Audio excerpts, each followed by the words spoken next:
Good morning বন্ধুরা, দেখো আজকের আমি অনেক সকালে উঠে পড়েছি। সবে কিন্তু ঘুম থেকে উঠলাম, বুঝতে পারছো আমাকে দেখেই সবে বিছানাটা তুললাম। বাড়ির ঘরের মধ্যে আলো জ্বলছে, বুঝতে পারছো কতটা সকালে উঠেছি। এখন কিন্তু 4টে বাজে, ভোরবেলায় উঠেছি। খুব একটা যে তাড়াতাড়ি উঠেছি তাও না, 4টের সময় উঠেছি, কারণ আজকের আমাদের ধান ভাপানো হবে। তো দেখো মা বাইরে ধান ভাপাতে বসে গেছে, ধান ভাপানোও হবে, ধান সিদ্ধ করাও হবে। আগের দিন ধান ভাপিয়ে জলে দেওয়া আছে, আর আজকে সেগুলো সিদ্ধ হবে, আবার ভাপানোও হবে। আর এই দেখো এখনও কারুর ঘরে আলো নেবেনি, চারদিকে আলো জ্বলছে। আর আমি মা উঠে পড়েছি। অনেকটাই অন্ধকার, জানো তো, অনেকটাই কিন্তু অন্ধকার। আর শীতের সময় বুঝতেই পারছো, শীতের সময় 5টা বাজে তবুও কিন্তু মনে হয় না যে সকাল হয়েছে বলে। তাহলে 4টের সময় বুঝতে পারছো কতটা কুয়াশা পড়েছে। আর এই দেখো এখানে আমরা এটাকে মেচলা বলে থাকি। বালতিতে মেচলাতে ধান ভেজানো আছে, যে বললাম আগের দিন ধান ভাপিয়ে জলে দেওয়া হয়েছে, সেইটা। আমি কাজ গুছিয়ে নিয়ে তারপরে আমি উনুনের ধারে যাব। তারপর মা উঠবে, আমি জাল দেব, উনুনে জ্বালানি দেবো, আর মা ধান ছাঁকবে। এরকম ধানের যে জলগুলো আছে সেগুলো ফেলতে হবে। আর বাবা কাজে যাবে বলে দেখো আমি চলে এসে এবারে বাবাকে খাবার বেড়ে দেবো। খাবার বলতেই যে পান্তা, আমরা আগের দিন রাত্রিবেলা ভাতে জল দিয়ে রাখি, পরের দিন সকালে সেটাকে বলি পান্তা। তো যাই হোক, বাবাকে এবার পান্তা বেড়ে দেবো আমি। বাবা কাজে যাবে, আর সকালে যেমন যা কাজ থাকে, সকালের বাসি কাজ, ছাই ফেলা, ছড়া দেওয়া, থালা বাসন বাইরে পুকুর ঘাটে দিয়ে ঘর লেপা, আমার প্রায় সব হয়ে গেছে। বাইরটাই ঝাঁটানো হয়ে গেছে, শুধু থালা বাসনটা মাজবো। আর বাবাকে এই ভাতটা বেড়ে দিয়েই আমি থালা বাসনটা মাজবো। তো চলো আগে আমার ভিডিওর ইন্ট্রোটা দিয়ে দিই। Hey guys, welcome back to my channel Papiya vlog এভরিডেতে তোমাদের সবাইকে স্বাগত। তোমরা সবাই কেমন আছো? আশা করি তোমরা সবাই খুব ভালো আছো এবং সুস্থ আছো। আমিও খুব ভালো আছি। তোমরা এই যে ভিডিওটা দেখছো, এই ভিডিওটা কিন্তু আমি 1 মাস আগে করেছিলাম, যখন ধান সিদ্ধ শুকনো করেছিলাম 1 মাস আগে, তখন আমি এই ভিডিওটা করেছিলাম। তো আমি অনেক দিন পরেই ভয়েসটা দিচ্ছি, অনেক দিন ভিডিও করা হয় না। আর এই ভিডিওগুলো ছিল, তো ভাবলাম চলো ভয়েস দিয়ে এই ভিডিওটাই দিই। ছাড়ার জন্যই তো আমি ভিডিওটা করেছিলাম। তো আমি দেখো বাবাকে মিষ্টি দিয়ে পান্তাটা দিয়ে দিচ্ছি। আমাদের বাড়িতে না মা, বাবা, তারপর তোমাদের দাদাভাই, ওরা মিষ্টি, কলা এগুলো দিয়ে পান্তা খেতে পছন্দ করে, জানো তো। আমার বাবাও না কলা, মিষ্টি এইগুলো দিয়ে পান্তা খেতে খুব পছন্দ করে আমার বাবা। তো যাই হোক, দেখো আমার কাজ গুছানো হয়ে গেছে, আর সকালও হয়ে এসছে। সূর্য মামা উকি দিচ্ছে, কিন্তু দেখেছো সূর্য মামা ওদিকে উঠছে। আর সূর্য মামা ওঠা মানে তো রৌদ্রে আর বসা যাবে না, কিন্তু কিছু করার নেই, আমাদের তো ধান সিদ্ধ শুকনো করতেই হবে। আর এই দেখো আমি চলে এসেছি, এবার উনুন ধারে বসবো। এবার আমি জাল দেবো, আর মা ওদিকে বড় বড় হাঁড়ি, তো তোমার ধান দেবে, জলগুলো ফেলবে, অনেক কাজ থাকে ধানের। আর আমি এদিকে জাল দেব, উনুনে জ্বালুনি দেবো। তারপর ধান হয়ে গেলে ধানের হাঁড়িগুলো ধরবো, দুজনে মিলেই করছি আর কি, একার পক্ষে সম্ভব না। আর হাঁড়িগুলো তো বিশাল বড় বড় হাঁড়ি। আমার মার শালতি আছে, অতটা অসুবিধা হয় না। ওই শালতিতে 1 বস্তা করে ধান দিয়ে দিলে একজন জাস্ট গামলি দিয়ে কাটিয়ে হয়ে গেলে কাটিয়ে মাটিতে দিয়ে দিলে, কিন্তু মাটিতে বলো নেটে বলো, যেটাই শুকাবে দিয়ে দিলে কিন্তু এতটা অসুবিধা, আমার এতটা হাঁড়ি টানতে হয় না, এতটা কষ্ট হয় না। আর এই যে বড় বড় হাঁড়িগুলো টানতে যা কষ্ট হয় না। তো মাকে বলছিলাম যে আগের বছরের দিকে একটা শালতি করবে মা, এত বড় বড় হাঁড়ি টানলে বুকের দোষ চলে আসবে, জানো তো। এমনিতে মায়ের বুকের দোষ, তারপরে আমার এই শরীরে যদি এত বড় বড় হাঁড়ি টানি, এমনিই বুকের দোষ চলে আসবে, বুক যন্ত্রণা করে, বড় বড় হাঁড়ি তো। এখন আমার মা যখন এরকম হাঁড়িতে ধান সিদ্ধ করতো, মার নয় শালতি এখন কতটা দিন হয়েছে, একটু হেল্প করতাম না, আমার মাটার সে কত কষ্ট হতো। দেখো আমি বলছি আর ওদিকে টিকটিক পড়ছে, আমার মাটার যে কত কষ্ট হতো আজকের আমি বুঝতে পারছি। আমার মা একা 15 বস্তা ধান সিদ্ধ শুকনো করে একা ভাঙিয়েছে, একটুও হেল্প করিনি তখন। আর তো যাই হোক, এদিকে দেখো মা আবার মানে লাস্ট হাঁড়ি বসছে আর কি, সিদ্ধতে লাস্ট হাঁড়ি বসছে। আর এদিকে কিন্তু মেঘলা মেঘলা হওয়া আরম্ভ করেছে, ধান রোদ দেওয়া পড়েছে মাটিতেও, মানে বাড়ির সামনের খামারেও পড়েছে। আর এদিকে মাঠেতে দেখো পেপারে আমি যেটাই ধান মিলছি পা দিয়ে, সেইটা পেপার দিয়ে পড়েছে। আর এক জায়গায় দেখো নেট কিন্তু হালকা দেখা যাচ্ছে, সেই নেটের উপরে পড়েছে ধান। আর এই হাঁড়িটা মানে এই যে জোরটা বসেছে, এই জোরটা লাস্ট আর কি সিদ্ধ, তারপর তো আবার ভাপানো হবে। আর এই দেখো, তোমাদের বলেছিলাম যে নেটে ধান দেওয়া হয়েছে, বাইরের থেকে নিয়ে এসে নেটে দিয়েছি। মেঘলা হচ্ছে, কিন্তু এই সময় যদি বৃষ্টি হয় তাহলে বুঝতে পারছো চারদিকে নেচাকার হয়ে যাবে। তো আমি এই ধানগুলো আবার এপার থেকে ওপার দেবো, বেকার কষ্ট। তাই মাকে বলছিলাম দেখো শুধু কষ্ট ছাড়া কিচ্ছু না, ধানগুলো যদি একেবারে ওইখানটায় দিয়ে দিতাম তাহলে আর এই কষ্টটা হতো না। কিন্তু কিছু কী করবো বলো, আমরা জানি যে আজকের রৌদ্রটা পেলে তাড়াতাড়ি শুকে যাবে, কিন্তু রৌদ্রটা তো পেলো না, তেমন ভালো উঠছে না। পরের দিকে কি হবে বলতে পারছি না, কিন্তু এই মুহূর্তে মেঘলা আকাশ দেখা দিচ্ছে আর কি। তো দেখো আমি ধানগুলো এপার থেকে আবার ওই এই পেপার থেকে, এই নেট থেকে ওই পেপারে দিয়ে দেবো, মানে একই ধান কিন্তু দু জায়গায় ভাগ ভাগ করে দেওয়া হয়েছিল। তো মা বললো যে এই ধানগুলো এক জায়গায় করে দেই, আর যেটা তারপরে সিদ্ধ করা হবে, হ্যাঁ এই যে সিদ্ধর ধানটা বাইরে পড়েছে, আর যেটা অল্প অল্প শুকে গেছে সেটা দুভাগ করে দেওয়া হয়েছিল। তো নেটের ধানটা আমি আবার পেপারে দিয়ে দিচ্ছি, আবার আর যেটা সিদ্ধ ধান বাইরে দেওয়া হয়েছে সেই ধানটা নিয়ে এসে আবার নেটে দেওয়া হবে। তো বুঝতে পারছো তো, ডবল কাজ আমাদের আর কি। তো দেখো মা আর আমি এদিকে মানে এই ধানটা আমি ওই পেপারে দিয়ে মিলে দিয়েছি, আর তারপরে সিদ্ধ ধানটা আবার নেটে দেওয়া হবে, বাইরের থেকে তুলে এনে নেটে দেওয়া হবে।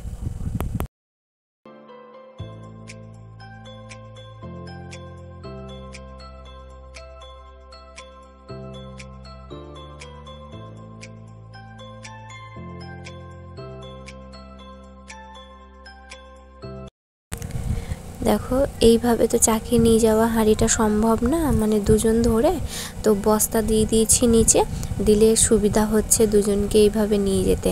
এইভাবেই কিন্তু মা আর আমি দুজনে হাঁড়িগুলো লাভিয়েছি এইভাবে। কেন দুজনে যদি এইভাবে মানে কেমন বলি, যেমন ভাতের হাঁড়ি আমরা চাকাই, ওইভাবে চাকাতে গেলে না, দেখছো তো কত বড় বড় হাঁড়ি, পারছি না। তাই জন্যে বস্তা নিচে দিয়ে দিলে বস্তায় দুজনে দুপাশে ধরলে আমাদের সুবিধা হচ্ছে।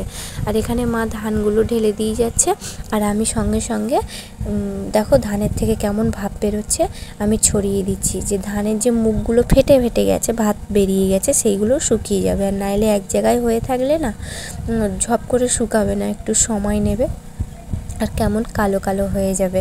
তাই জন্যে আমি তাড়াতাড়ি করে এইভাবে মেলিয়ে দিচ্ছি। আর এই যে খামারের ধানগুলো, এখানে তো মেলা ছিল, ধান মিলিয়েছিলাম, কিন্তু ওই যে বললাম মেঘলা আকাশ হচ্ছে বলে এখানকার ধানগুলো নিয়ে গিয়ে আবার আমাকে ওই নেটে দিতে হচ্ছে। তো এই দেখো আমি এবার এখান থেকে তুলে নিয়েছি, নিয়ে এবার লাস্ট ঝাঁটিয়ে নিচ্ছি, নিয়ে তারপরে আমি এতে দিয়ে দেবো, নেটে দিয়ে দেবো। আর দেখো যখনই এখানকার ধানটা আমি তুলে নিয়ে নেটে দিয়ে দিয়েছি, সেই মুহূর্তে কেমন রৌদ্র বেরিয়েছে দেখো। কি যে মানে ধান, কি বলবো, ধান সিদ্ধ শুকনোর সময় যে এত নাটাঝামটা হতে হয় না, কি বিরক্তি যে তোমাদের কি বলবো। আর এই হাতের পায়ের কোনো তো অবস্থা নেই, কালি আর কালি, শীতের কালি, বুঝতেই পারছো মানে শীতের কালি কেমন হয়, হাত কালি লাগলে কেমন চিটচিট করে না, দেখবে গরমের সময় কালি একটা আলাদা, আর শীতের কালি তো মানে চিটচিট করে, হাতে পায়ে কালি লাগলে কেমন চিটচিট করে না। আর ধানে কি বলো তো, ওই যে ধান ভাপানো সিদ্ধ করা হয়েছে না, মুখ যে ফেটেছে, ওই যখন আমি পা দিয়ে ধানগুলো মিলছিলাম তখন ওই যে কালি কালি মতন, আর ভাত তো আঠা আঠা মতন, সেইগুলো সব পায়ে লেপে মানে জড়িয়ে গিয়েছিলো। আর তার উপরে এই কালিগুলো যেন একদম তার সাথে একদম চিপটে গেছে আর কি। তো যাই হোক, আর ওদিকে দেখো মা কিন্তু বালতিতে করে জল বইছে, ধান সিদ্ধ করা হয়ে গেছে, এবার ধান ভাপানো হবে, সেই জন্যে জল বইছে। আর আমি এদিকে ধানগুলো পুরোপুরি গুছিয়ে নিচ্ছি। আজকের ধান সিদ্ধ হয়েছে, ভাপানো হলে কালকের আজকে যেটা ভাপানো হবে কালকের সেইটা সিদ্ধ করলে ধান সিদ্ধ শেষ হয়ে যাবে। আর এই দেখো আমি হাত দেখাচ্ছিলাম, বলছিলাম আমি হোলি খেলবো, রং নিয়ে দেবো হাতে গালে, একেবারে কি অবস্থা ছিল। তারপর দেখো আমি এদিকে ধান টান মিলে দিয়ে তারপর চলে এসেছি রান্নাঘরে রান্না করতে। এদিকে বিট ভাজা করেছি, আর এই দেখো আলুর তরকারি করব বলে আলুটা সিদ্ধ করে নিচ্ছি। আলুর তরকারিতে আলুটা সিদ্ধ করে নিচ্ছি নুন দিয়ে, যাতে তাড়াতাড়ি হয়ে যাবে, বেশিক্ষণ আর জল দিয়ে ফোটাতে হবে না, অল্প জলেতেই হয়ে যাবে। সিদ্ধ আলু তো বেশিক্ষণ লাগবে না রান্না করতে। আর এদিকে বাটনা করে রেখেছি, তো চলো রান্না করে নিই। তো ফাইনালি চলে আসলাম তোমাদের সাথে কথা বলবো। এখন বাজে 3:22, এই সবে একটু সময় পেলাম জানো বন্ধুরা, সবে একটু বসলাম। সকাল থেকে তো তোমরা দেখেছো সেই ভোর 4টের সময় উঠেছি, তখন থেকে বাড়ির কাজ চলছে, ধান সিদ্ধ করা ভাপানো, মানে বাড়িতে চাল হচ্ছে। আগে যখন ধান মানে প্রথম যখন আমাদের ধানের গাদা ঝাড়ানো হয়েছিল তখন বাড়িতে চাল ছিল না বলে 5 বস্তা করে নেওয়া হয়েছিল। আর তারপরে আবার ব্যাপারীকে গাদা ঝাড়িয়ে মোটা ধান দেওয়া হয়েছে, সিয়ার ধান দেওয়া হয়েছে, আর প্রত্যেকটা ধান নেওয়া হয়েছে চাল করার জন্য। তো এই সব মা কাজ করছিল কদিন, সময় পাইনি, তো এখন মা সময় পেয়েছে বলে এখনই মানে শুকনো সিদ্ধ করে নিচ্ছি। এরপরে যখন বৈশাখ জ্যৈষ্ঠ মানে চৈত্র মাস পড়বে না, তখন আর ধান সিদ্ধ শুকনো করা যাবে না, এত গরম, এখনই এত রোদ দিচ্ছে সহ্য করা যাচ্ছে না, তখন বলো আর সহ্য করতে পারবো না।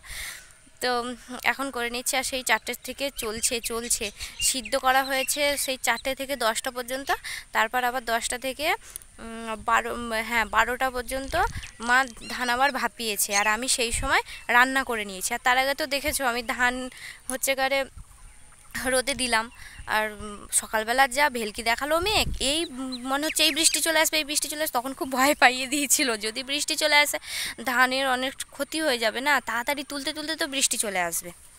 তো যাই হোক, ভগবানের কৃপায় এখনও বৃষ্টি হয়নি। আর এই দেখো আমি এখানে বসছি আর এই ধান রোদে দেওয়া আছে, এত পরিমাণে পাখি এসে লাগছে না, আমি একটু বসছি বলে একটু তাড়াচ্ছি বলে পাখি আসছে না, প্রচুর পাখি আসছে। আর ফাঁকা জায়গায় তো পাখি এসে ধান খাবার থেকে খিরাচ্ছে, মানে ছড়িয়ে দিচ্ছে বেশি। আর মাঠটা সমান না, মানে কি বলতো, ছয় দেওয়া নেই, কিচ্ছু নেই, পেপার পেতে নেট পেতে তার উপরে ধান রোদে দেওয়া হয়েছে।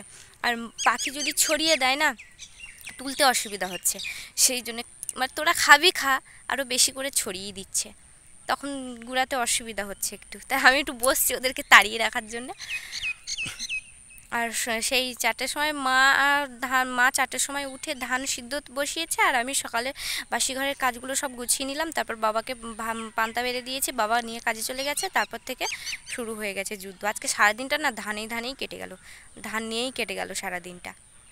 আর এই মানে এই 3টের সময় খেয়ে উঠেছি, খেয়ে উঠেই এসছি ধানের ধারে, মানে ধানে উলট পালট করে দিতে, ধানে পিঠ পেয়ে যাচ্ছে, মানে রৌদ্রটা চড়া দিয়েছে তো গরম হয়ে যাচ্ছে, চাল ভেঙে যায় ওঠে, একটু নাড়ানাড়ি বেশি করলে, উলট পালট করে দিলে বেশি ভালো হয় আর কি।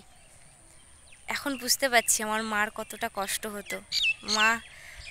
মা যখন এইসব কাজ করতো, একা একা 10 বস্তা 15 বস্তা যখন ধান সিদ্ধ ভাপানো করতো, কোনো দিন হেল্প করতাম না। এখন বুঝতে পারছি আমার মার কতটা কষ্ট হতো, এখন ফিল করতে পারছি। এখন ফিল করে কি হবে বলো, তখন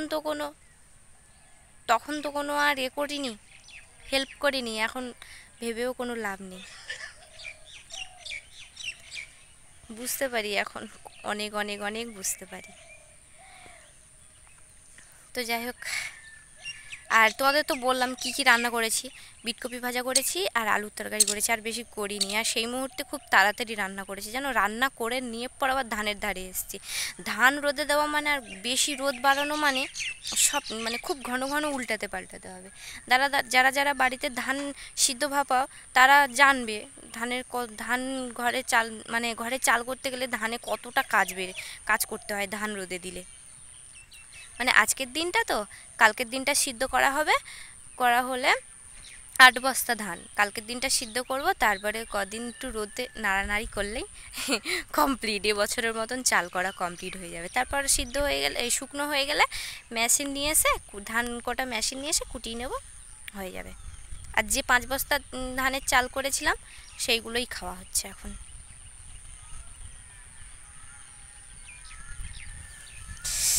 হাত যন্ত্রণা করছি বাবা, আর পারছি না। ডান হাত কি হয়েছে যন্ত্রণা। আর আমি মনে হচ্ছে তো বন্ধুরা, কানে মনে হয় আর কোনো দিন পড়তে পারবো না। সারা জীবন মনে হয় আমাকে এখন থেকে এইভাবে হয়ে থাকতে হবে, আর মনে হয় পড়তে পারবো না।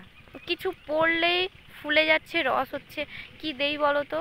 কার কার এরকম হয় যে কানের পড়লেই এরকম ফুলে যাচ্ছে, ব্যথা হচ্ছে, রস বেরোচ্ছে? কি লাগাই বলো? তোমরা একটু কমেন্ট করে জানাও তো, কি লাগালে ভালো হয়ে যাবে, কি কি ওষুধ লাগাবো বুঝতে পারছি না, কিচ্ছু করতে পারি না আমি। শোনা কেন আর কেনা কেন কোনোটাই আমার শ্যুট হচ্ছে না। আগে যখন আমি কলেজ যেতাম, স্কুল যেতাম, আমি সবসময় গুঁজি দেওয়ার টপগুলো হয়, ছোটো ছোটো টপগুলো পরতাম। হ্যাঁ, এখন তো তাও পরতে পারছি না, এখন সহ্যই হচ্ছে না কানে কিছু। তো চলো, তারপরে একটু রোদ পড়ে যাবে, রোদ পড়ে গেলে আর ধানগুলো তুলে নেবো মা আর আমি।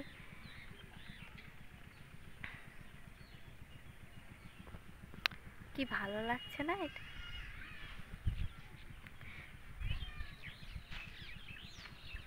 তো চলো একটু বসি, একটু বসে বসে বসে দেখি আর কি করব। সেই 4টের সময় উঠেছি তো, আর শুতেও ভালো লাগছে না। আজকে আজকে কষ্ট হয়েছে, আজকে রাতে শুলেই ঘুমিয়ে পড়বো। তো চলো